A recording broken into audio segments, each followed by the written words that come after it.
Masih belum jelasnya lanjutan kompetisi Liga 2, manajemen Sriwijaya FC memutuskan meliburkan pemainnya. Libur diberikan agar pemain Sriwijaya FC tidak mengalami kejenuhan dalam berlatih. Manajemen tidak bisa memastikan sampai kapan skuad akan diliburkan. Namun jika kompetisi segera bergulir, maka pemain akan kembali dikumpulkan. Saat diliburkan, manajemen meminta pemainnya tetap menjaga kondisi fisik. Jika hal ini tak diindahkan pemain dan fisik pemain turun, akan ada sanksi. Sebelum mereka libur, mereka diukur VO2 max-nya, batasan kebugaran mereka itu ketika mereka kembali ke rumah masing-masing itu diukur.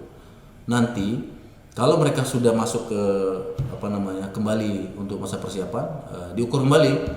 Kalau terakhir diukur misalnya persentasenya tuh turun, misalnya taruhlah 2 digit, itu masih dimaklumin, tapi kalau sampai 5 digit ya itu mereka kena sanksi. Itu sudah disepakati oleh para pelatih dan para pemain bahwa mereka akan dipotong gaji kalau memang itu tidak terpenuhi. Selama masa libur, punggawa Sriwijaya FC tetap diwajibkan berlatih mandiri dengan mengirimkan video latihan mereka. Nur Muhammad, Kompas TV, Palembang, Sumatera Selatan.